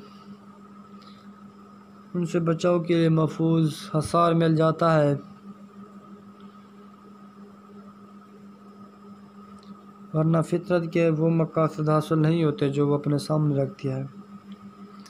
और इसके बाद अल्लाह ताला का और इरशाद है कि और अल्लाह ताला की निशानी में से है कि उसने तुम्हारी जानों से तुम्हारे जोड़े पैदा किए ताकि तुम उससे सुकून हासिल करो और तुम्हारे दिल में मोहब्बत और रहमत पैदा की।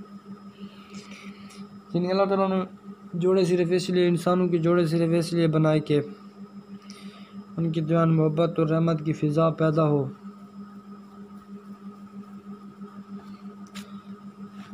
तो ये जो मियाँ बीवी का ताल्लुक़ है, एक तरफ तो ये जबलत की तस्कीन का बायस है और जो दूसरी तरफ ये मोहब्बत एतमाद का रिश्ता भी है। वो हम एक दूसरे के काम आते हैं, एक दूसरे के हम सफ़र होते हैं।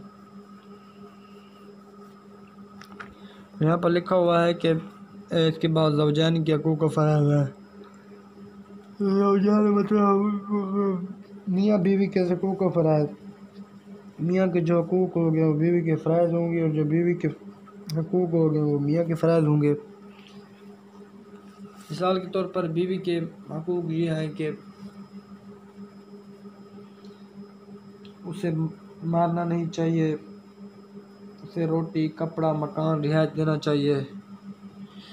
ये बीवी के हकूक़ हैं और ख़ावंद के फ़राइज़ हैं। ख़ावंद के हकूक़ ये हैं कि उसकी बीवी उसके बिस्तर पर किसी और को ना आने दे, उसकी इज़्ज़त करे और उसकी इजाज़त के बग़ैर उसके घर की चीज़ें किसी को ना दे।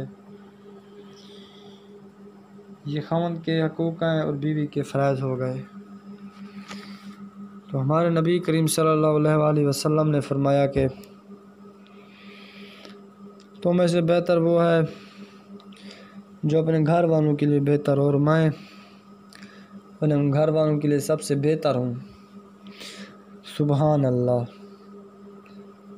मतलब कि इंसान का जो इखलाक है उसका असल पैमाना उसके घर इससे पता चलता है। अगर कोई इंसान किसी घर में अच्छा है तो अपने घर में अच्छा है तो अच्छा इंसान हुई है। इसके बाद औलाद के हकूक़ व फ़राइज़ हो गए। अल्लाह ताला का फरमाना है कि ऐ ईमान वालों अपने आप को और अपने अहले खाना को जहन्नम की आग से बचाओ। यानी जहन्नम से ख़ुद भी बचो, ख़ुद भी अच्छे अमल करो, दूसरों को भी अच्छे अमल, अपने घर वालों को अच्छे अमल करने की तलकीन करो ताकि उस जहन्नम और भड़कती हुई आग से आप लोग बच जाएं, महफूज हो जाएं और वो तो ख़ास काफिरों के लिए तैयार की गई, तुम्हारा उसमें क्या लेना देना, तुम्हारे लिए तो जन्नत है। ऐसे इसके बाद है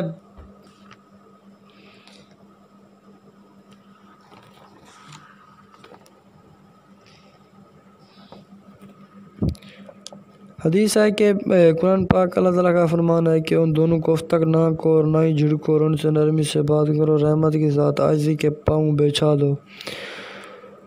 कहो ऐ रब उन दोनों पर रहम फरमा जैसा कि उन्होंने मुझे बचपन में पाला था। सुबहान अल्लाह।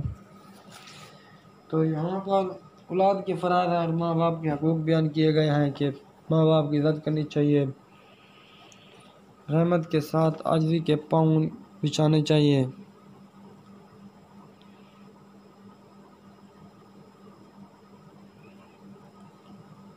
दुआ करनी चाहिए कि अल्लाह उन पर रहम करे जिस तरह उन्होंने बचपन में मुझ पर रहम किया था। इसके बाद हिजरत है।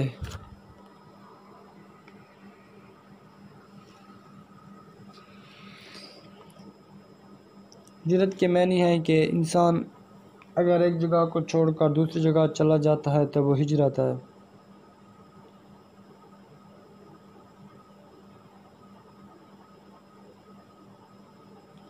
मतलब कि इंसान अगर एक जगह को छोड़कर दूसरी जगह चला जाता है तो वो हिजरत है। जैसे कि अल्लाह ताला का इरशाद है कि जो लोग अपनी जानों पर जुल्म करते हैं, जब फरिश्ते उनकी जान निकालते हैं तो पूछते हैं कि तुम किस हाल में थे, कहते हैं कि हम आज नातवा थे। फरिश्ते कहते थे कि क्या अल्लाह का मुल्क वसी नहीं था, तुम वहाँ से हिजरत कर जाते। और जो लोग ऐसा जवाब देंगे उनका ठिकाना जहन्नम है और वो कितनी ही बुरी जगह है। हाँ, जो मर्द औरतें और बच्चे बेबस हैं, ना ही चारा है, ना ही रास्ता जानते हैं, ना ही उनके पास हिजरत करने की इस्तात है, शायद अल्लाह उन ऐसे लोगों को माफ़ कर दे और अल्लाह ताला माफ़ करने वाला और बख्शने वाला है। और जो शख्स अल्लाह की राह में घर बार छोड़ दे वो बहुत सी जगह और कुशाइक पाएगा। इसके बाद है कि यानी जिन लोगों ने जुल्म सहने के बाद अल्लाह ताला के लिए वतन छोड़ा, हम उनको दुनिया में अच्छा ठिकाना देंगे, उनका आखिरत का बहुत बड़ा अजर है। कहा जानते यानी वो लोग जो सब्र करते हैं और अपने परवरदिगार पर भरोसा रखते हैं। इसके बाद है कि जब लोगों ने बलाएं उठाने के बाद तर्क वतन किया, फिर जिहाद किया, साबित कदम रहे, बेशक तुम्हारा परवरदिगार आज़माइशों के बाद पर रहम करने वाला है।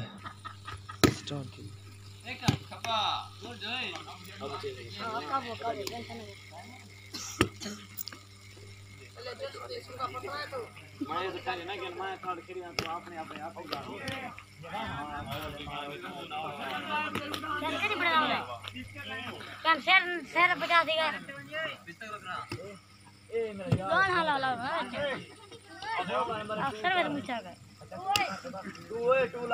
वीडियो पड़ती भी नाकने के नाचते वैसी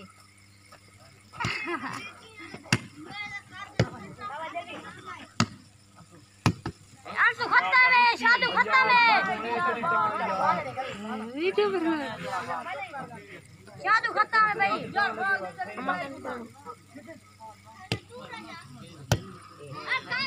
गंदा गंदा मेरे गंद ना दी चोटा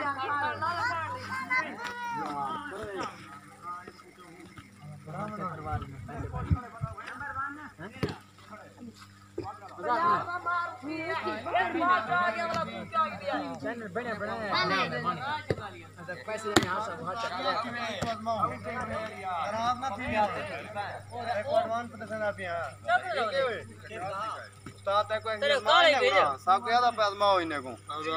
ਹੁਣ ਤੂੰ ਨਾਰਾਜ਼ ਨਹੀਂ ਥੀ ਬਣਾ एक फोटो सारा अपने ने 4 फोटो उड़े बने नहीं कि मौत होनी सब पता कर एक बहुत लंबी गेम नहीं पी थे पता का नहीं यार एक करने फोटो ना चेक सारा हां तो अमेरिका में पड़े करेक्ट अमान ना भाई बस आगुना भेज हां अच्छा यार ठीक हो समय डांस निभावनी है उधर करो ना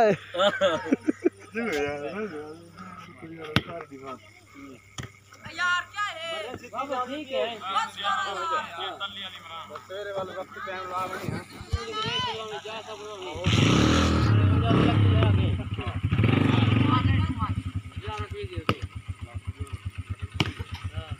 एक जो खड़ू काहे कर पानी जा रहा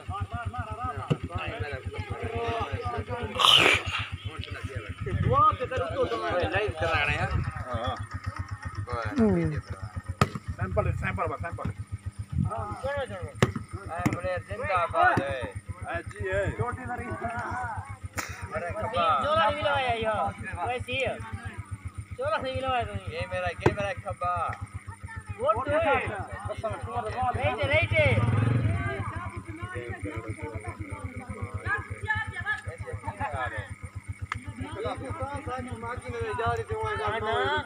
राज चंगा लेना ना ये ना काय ना फोन करे ने हां राशन करनी गेम पूरी करनी है हां विकास गेम पूरी दी क्या ठीक है क्यों बड़े उठाए नहीं था पंजाब बाहर मरे पंजाब मारे दाखली रात है यार का देवे का दूसरा जावा आउट है बाबे धन्यवाद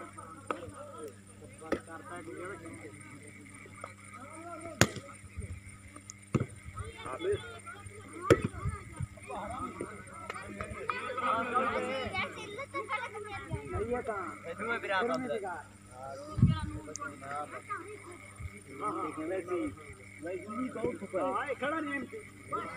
खड़ा नहीं पा यार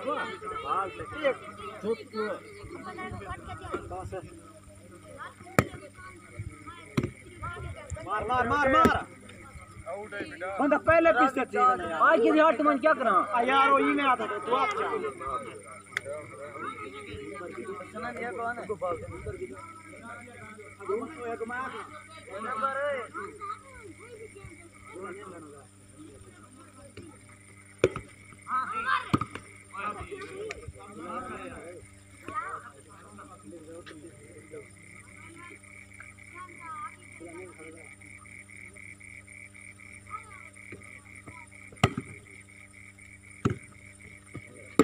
आउट है चार तिकड़े ने तो बहिंदा वीडियो बना खड़े बहुत तेरे नाम में चंगा फिर हुआ ठीक है हां ओए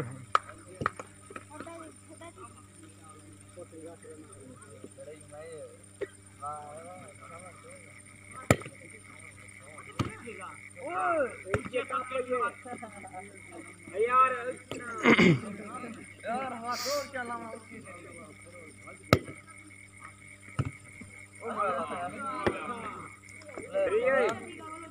3 4 3 5 नंबर 5 3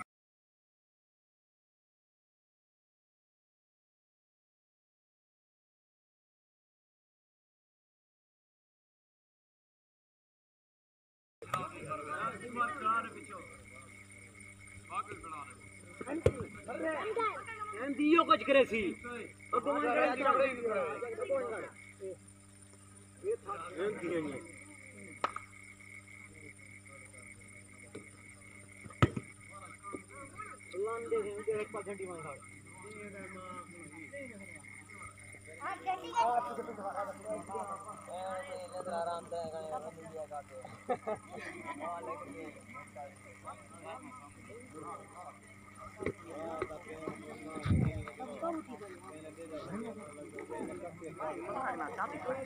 बेरा देखो चंगा खेलो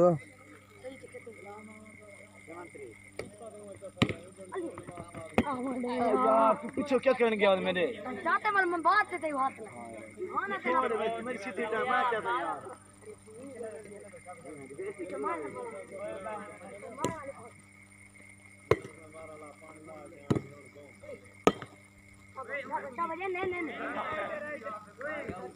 अरे उठ जाए यार आउट चेक फाड़ वेंदे तो इसका बाल मां कहू के बाप ले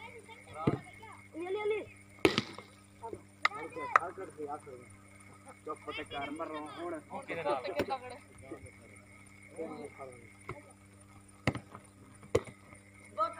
आउट है यार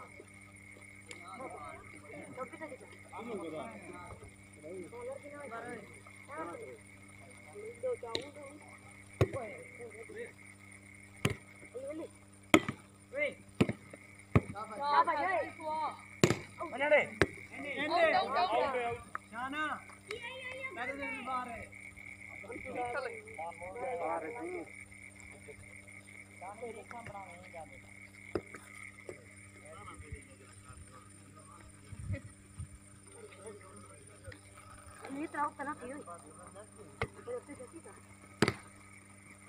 बट्टा फैमिली रे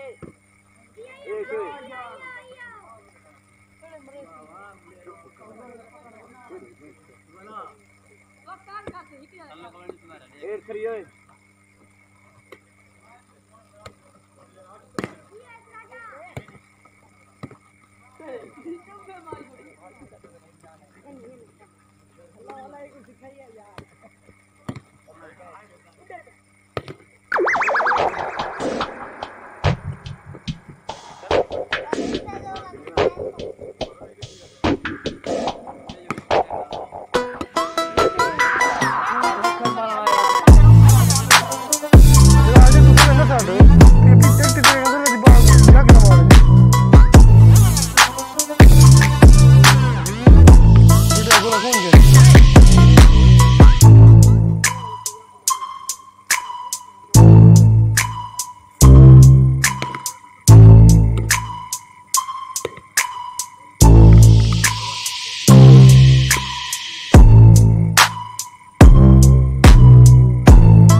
ला भाई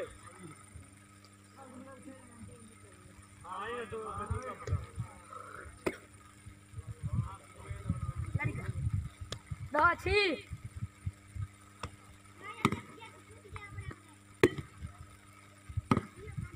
अरे क्या कर रहा है बॉल घट्टी में तू प्लेयर कर दे पहले राजा पहले का तुम बॉल वाला हां राजा ठीक है फ्रॉक हो चुका है भाज है तो भाज है तो ए यार कौन फायदा बेटा पहले कौन है गाइस तो अपनी जान छोड़ देंगे तू अब जा देख चावंडे को यार मैं लुको अगला उले मार नचा में बात कर यार मेरी बॉल तेरी बॉल देख मैं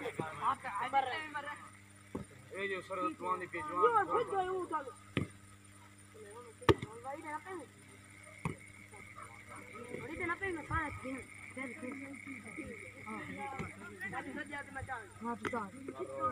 पक्के सर्वे नंबर है क्या देंगे लाभ चला हमारे यार मेरे एक चीज जाना 5 है सारा बता 5 है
सही ना नहीं चल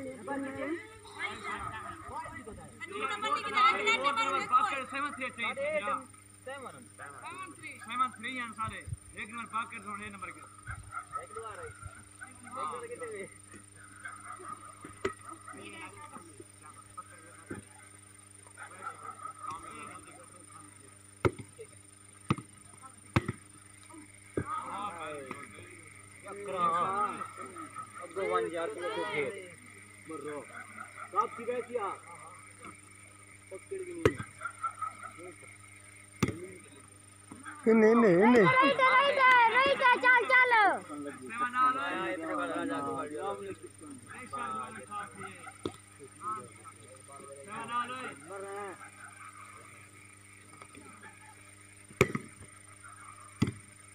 राइट है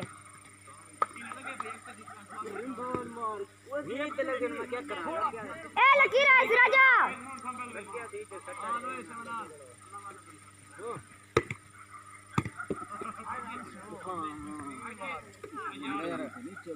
इने कपड़े को ठंड कितने ज्ञान थी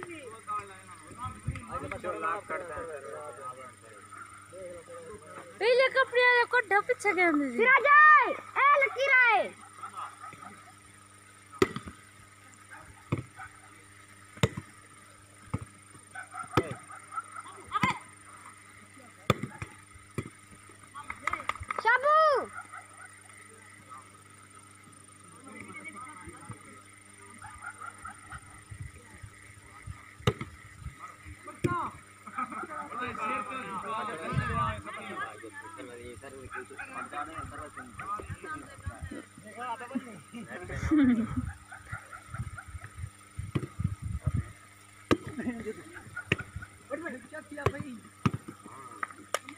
फिर स्लिप किया गया मुझे एक बार सर पीछे सर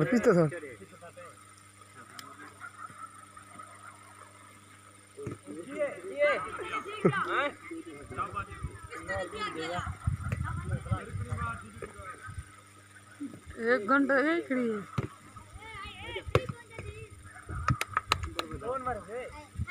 राजा का पहला नंबर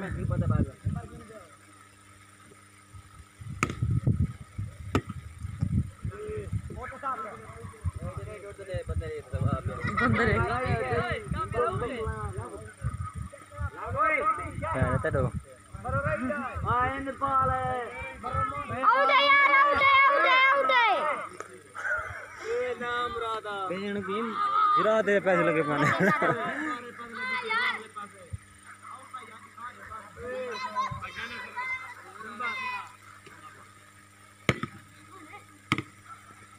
मार दी जी चोदे यार ये कड्डन पीछे गेम थी सी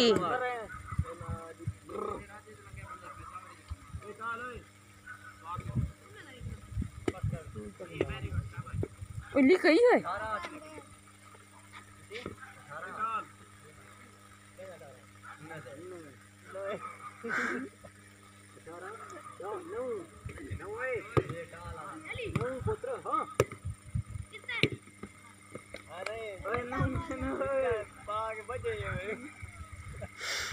मजाक ने फजरे तेरा मता भाई जत जत राजा जत माता नाला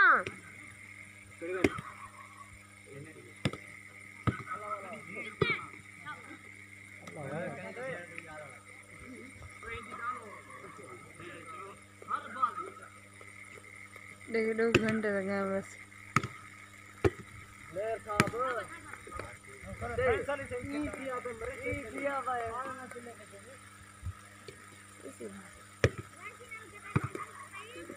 कुछ कामरा खाने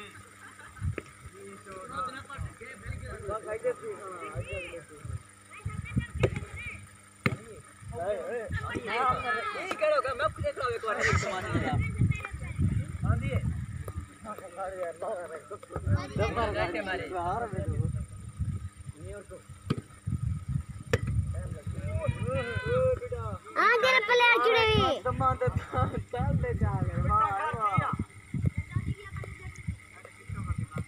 ये क्या दिया हुआ था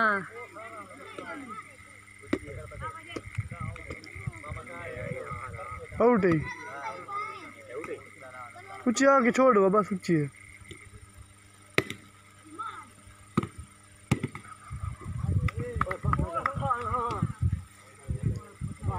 बाग क्राउडे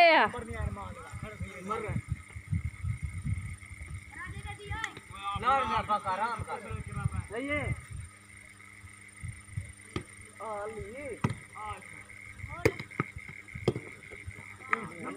बोलो लाभ यार नहीं पहले देखेंगे क्या माने 2 नंबर की आराम कर बोलो एक पटियाला की मैं नहीं कहने के एक पटियाला वाला वो भी करा की एक नंबर के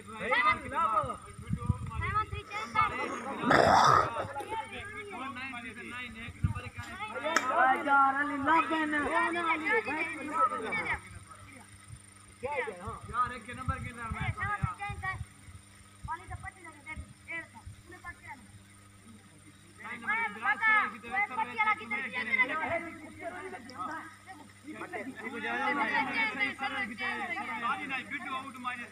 मैं यार वो होने मारे मैं यार होने मारे मैं देख के मैं ई पर अपने पर हर नंबर में गया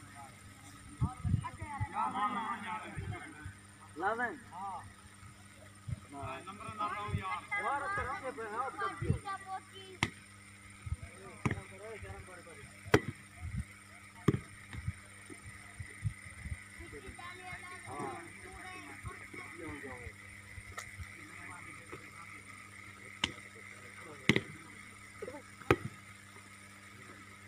मरे देखी साहब तो ये बात का जो चले हमारे घंटा जो एक नंबर है बाल अंगार फूट जा आउट है ना हाथ बुद्धि साल तक गई थी यार इनके हार पर पीछे से लग रहा है देवे शाबू थोड़ा शाबू दो पीछे दो पूरे हाथ तक कितनी बार आउट मारी गई हार पर पीछे हां ये मार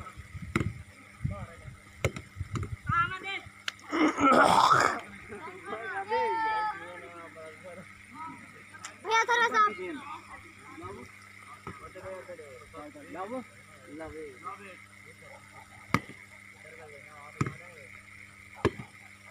कामी हैं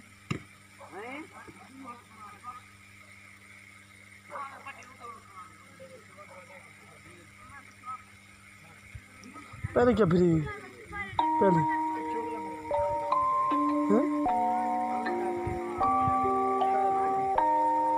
information the Rage on that beat, going crazy.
में डसना पौंदे इन्हें बिना में डसना पौंदे ये भगवान ने डसना पौंदे ये बाल मारे अब ऐसी बात है बाल मार वल भेज दे मेरे भाई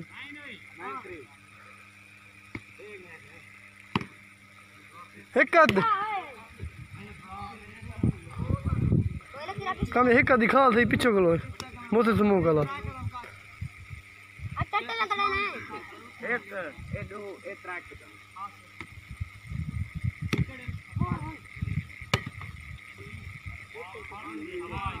आई डाला हवा कम कम पीछे को एक कद मार खड़ी बाल दे टप्पा मार के क्यों नंबर वो है इन पे ए होती है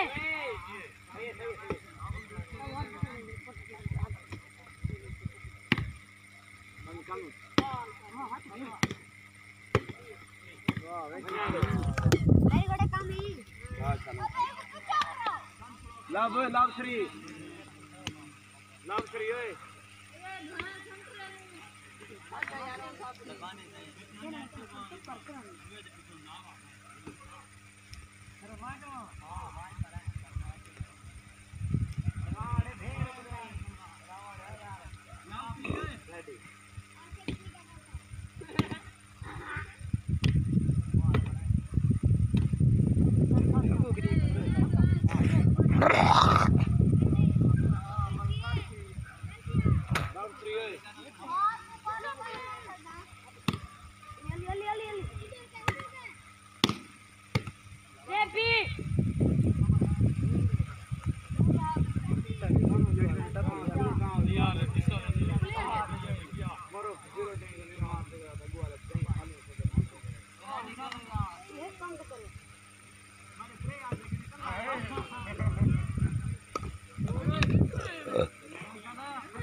जितो तो उधार है खाया बता रहे थे पर उधार तो करो डैडी कहीं खेदा कर थक्का खड़े देवे थक्का खड़े इटे बाल दौड़ नहीं आंदी हां जागो आगे बोलो खाने तक दूर से ना मारो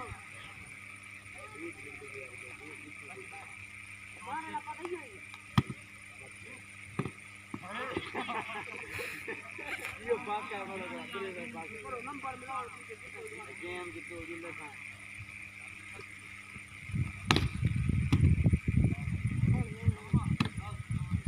छोड़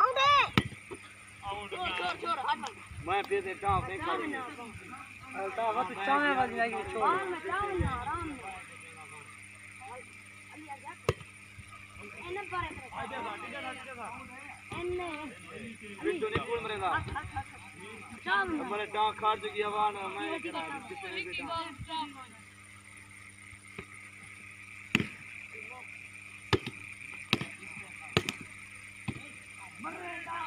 वन फोर और आप क्या वन फोर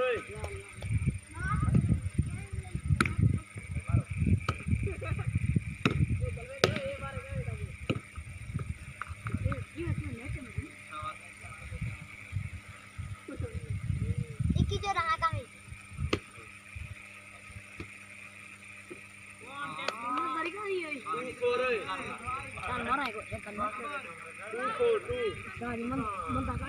निकले ना गेम जीते खड़े कहीं नहीं ओके देख रहे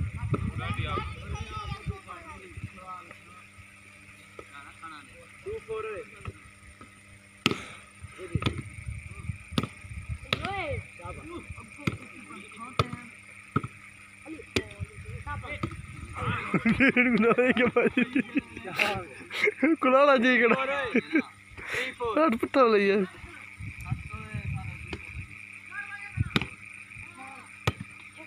बुक्की ते नाल वाया करते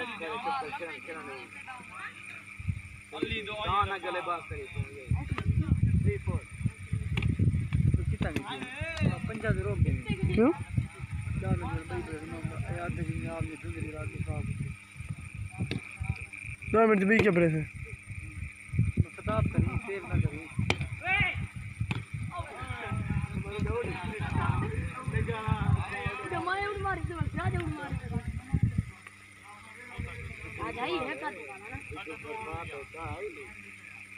सारा मैच भरी चेक ना भार ना चेक करे एक काल मरे सवाल मुझे यो करे थे कट है ना सूफी वैसी रोशनी पैसी अल्लाह दे बंदे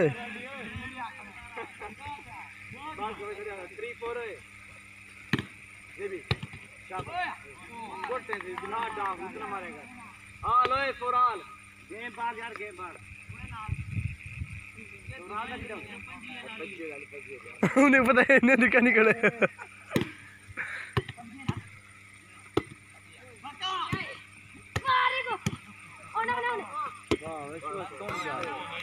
का तुक्का जो किया बताओ मैं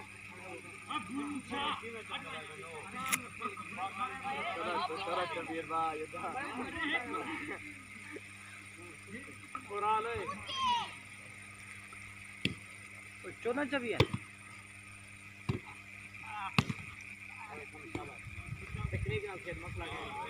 कम है का दिखावी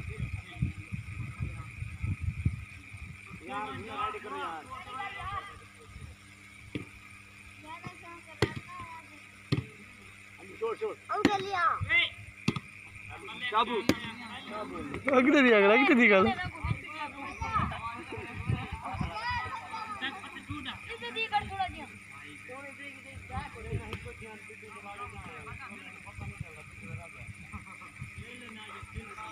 बोला कादी माशाल्लाह इको जान सुभान अल्लाह मर गई बिटू मर गई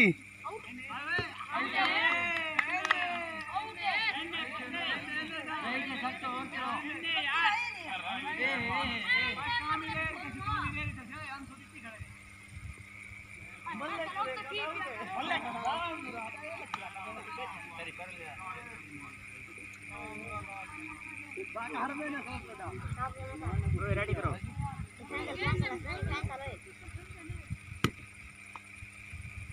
मारे आपे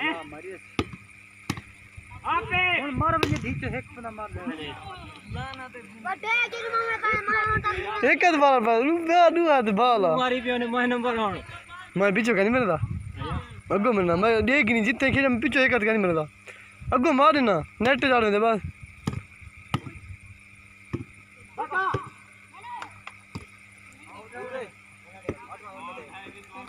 चलो जल्दी भी एक नंबर बता फिर नंबर गेम नंबर एक बोल छोटा गिरा है बता फिर छोटा है बता शर्त ला सारे हाथ दे जान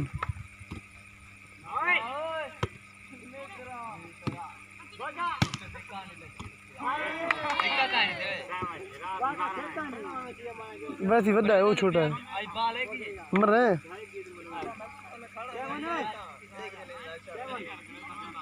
राजा वीडियो खड़ा भैया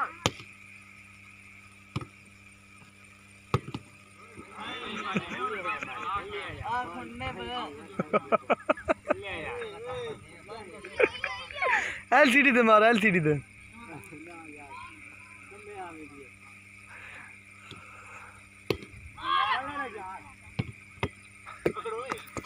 मारा अल्लाह का लान तेरे अबू को लगो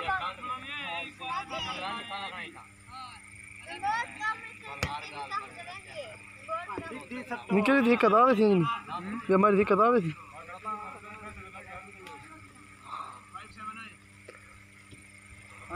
हाँ मेरी आती जाए उड़ी आती जाए तू तो लाइन पे खड़ा डॉक्टर मेरी आती जाए मैं उधर मार बड़ा सही से गंगा के बोल हाँ कटी गई थी वो राजा ये कोट दी हां या किसके साथ मुरिया कांता मर रहे 5 2 नंबर पे कितना यार साला क्या है दो नंबर पे कितना यार 4 दे पास यार 2 नंबर कितने से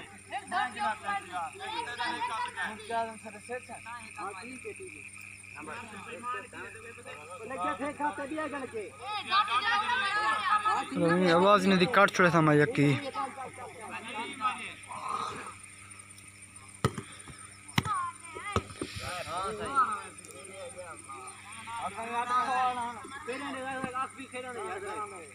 रहे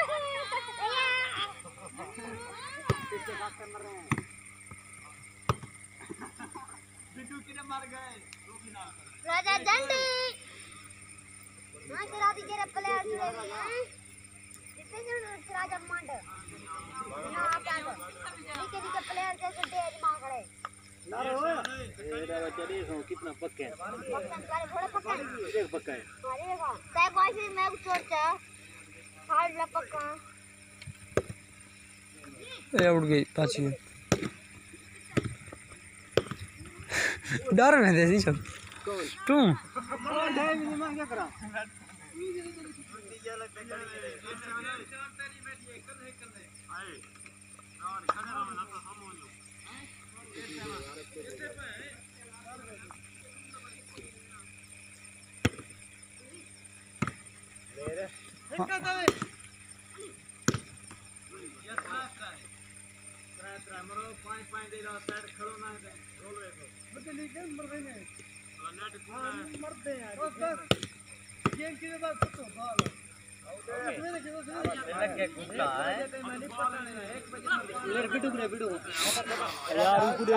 भगवान जी का नंबर है खेलते नहीं आगे आए तेरी पट्टी क्लैप है ओए होले वो दूर कर जा पर चल देती है 9-7 आया 8 ऑल ठीक है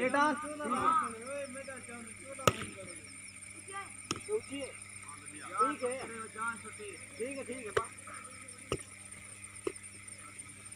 आका बाका दीप बच्चा गला बोले केला चोली उकड़ी का कागज खा दे और साथ खड़े आंगन 9-8 खेला आका बाका दीप ए कुकड़ी आ बिट्टू खा दे ओए कुकड़ी आ बिट्टू खा दे साला चुप कर बे 9-8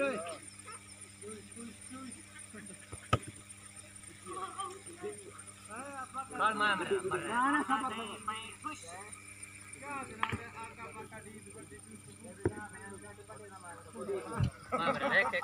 एक मेरे नाम मारा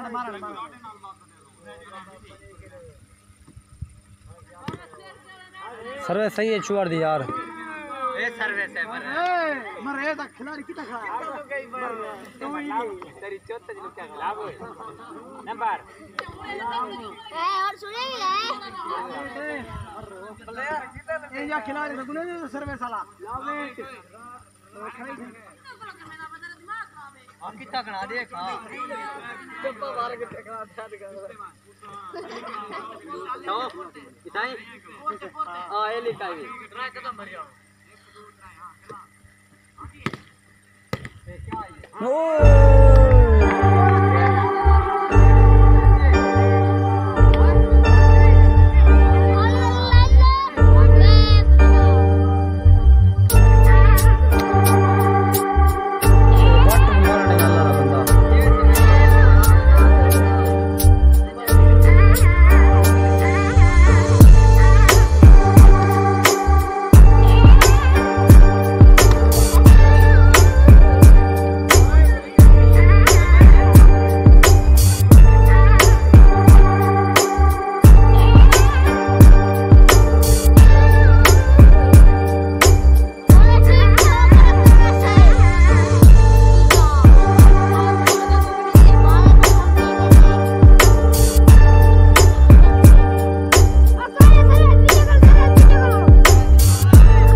पानी।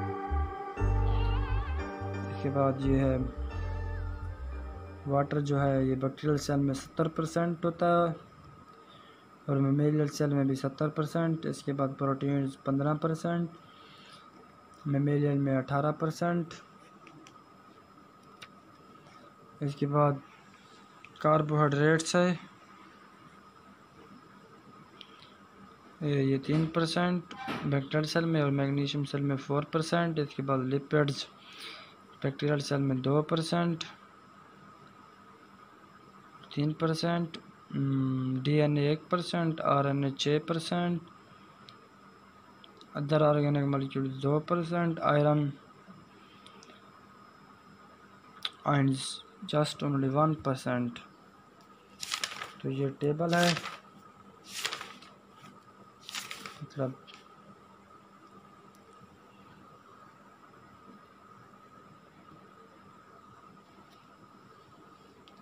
ये कुछ फैट्स हैं। पहला है वो है एस्टिक एसिड, तो इसका फार्मूला सामने दिया गया है। इसके बाद है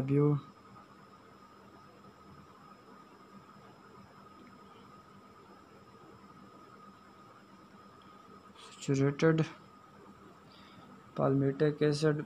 इसके बाद ये फार्मूले चंद हैं।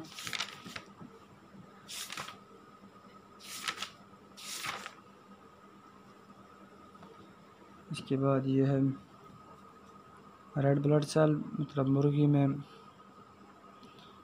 2.3 है और जो मछली में है वो 3.3 है। लिवर सेल में 2.4 है, 3.3 है। किडनी सेल 2.4, 3.3, स्पर्म सेल 1.3, मछली 1.6। ये सब आप देखते चले जा रहे हैं। इसके बाद ये